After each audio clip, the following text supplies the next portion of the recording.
Go! Hi guys, hi Sandy, hi Rosie. Woo! That was thunder, wasn't it? It's going to storm here, guys. I got a couple updates today.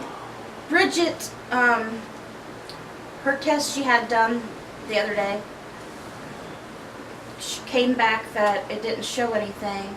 So they're having to do other tests, so please keep her in your prayers because they still don't know what's going on with her yet. And Melly, she did not have the baby. She's dilated to a 3 now.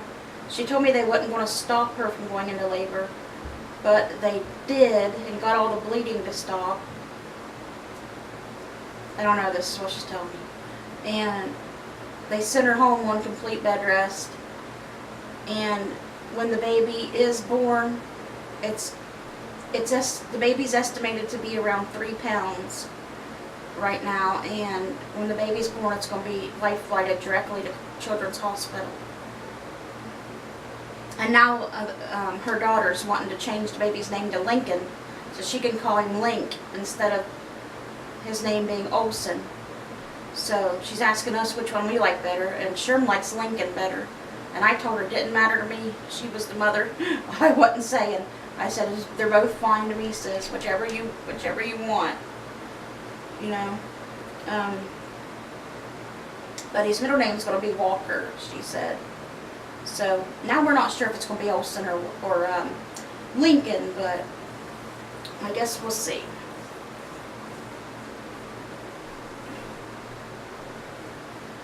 All right. Whew, it's really dark. I'd be turning the light on, but it puts a glare on the camera. Okay guys, let's begin our Bible reading today. We are going to be reading in the New International Version if you'd like to follow along. We're going to be starting with Luke chapter 9 verse 51, reading through chapter 10 verse 12. You'll get to see today Jesus had 12 disciples, right? Well, Jesus had more people following him, and Jesus sent out more people than he did just the 12. You may think he just sent out the 12. You didn't know he sent out more than that. Well, he did. He sent out a pretty great deal more than 12. You'll see today.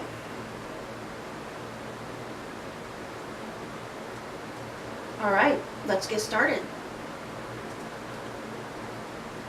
As the time approached for him, Jesus, to be taken up to heaven, Jesus resolutely set out for Jerusalem, and he sent messengers on ahead, who went into Samaritan village to get things ready for him. But the people there did not welcome him, because he was heading for Jerusalem. When the disciples, James and John, saw this, they asked, "Lord, do you want us to call fire down from heaven to destroy them?" But Jesus turned and rebuked them. Then he and his disciples went to another village. As they were walking along the road, a man said to him, "I will follow you wherever you go." Jesus replied, "Foxes have dens, and birds have nests, but the Son of Man has no place to lay his head." He said to another man, "Follow me." But he replied, "Lord, first let me go and bury my father." Jesus said to him, "Let the dead bury their own dead, but you go and proclaim the kingdom of God." Still another said, "I will follow you, Lord, but first let me go back and say goodbye to my family." Jesus replied, "No one who puts a hand to the plow and looks back is fit for service in the kingdom of God. Going into chapter 10.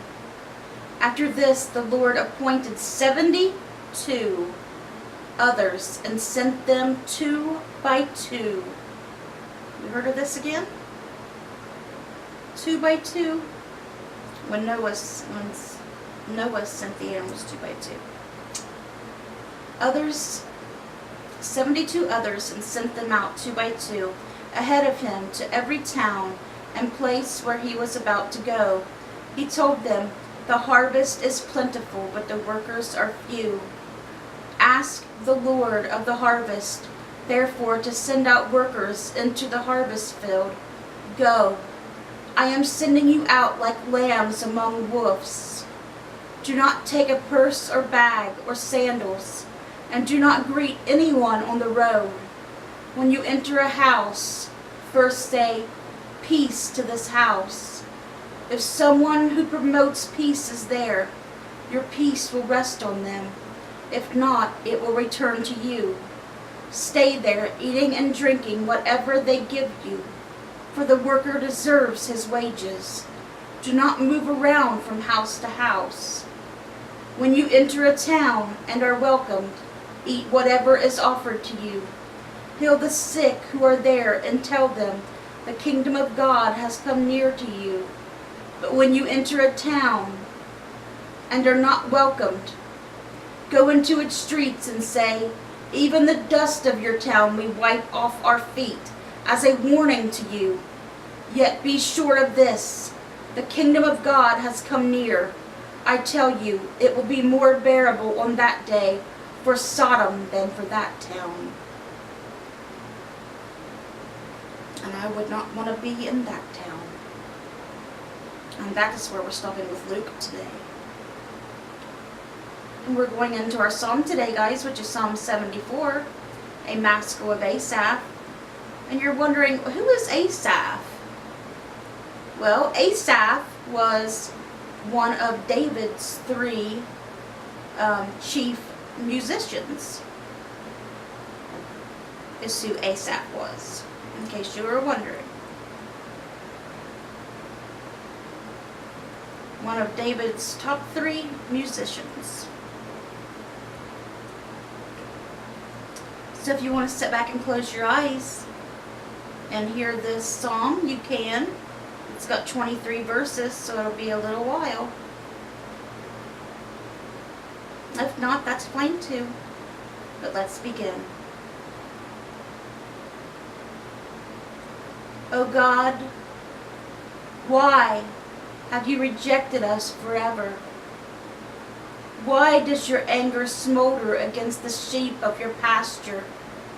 Remember the nation you purchased long ago, the people of your inheritance whom you redeemed, Mount Zion where you dwelt. Turn your steps toward these everlasting ruins, all this destruction the enemy has brought on the sanctuary. Your foes roared in the place where we met with us. They set up their standards as signs. They behaved like men wielding axes to cut through a thicket of trees. They smashed all the carved paneling with their axes and hatchets. They burned your sanctuary to the ground. They defiled the dwelling place of your name. They said in their hearts, "We will crush them completely." They burned every place where God was worshipped in the land. We are given no signs from God. No prophets are left, and none of us knows how long this will be. How long will the enemy mock you, God? Will the foe revile your name forever? Why do you hold back your hand, your right hand? Take it from the folds of your garment and destroy them. But God is my king from long ago. He brings salvation on the earth. It was you who split open the sea by your power. You broke the heads of the monster in the waters. It was you who crushed the heads of the Leviathan and gave it as food to the creatures of the desert. It was you who opened up springs and streams. You dried up the ever-flowing rivers. The day is yours, and yours also the night.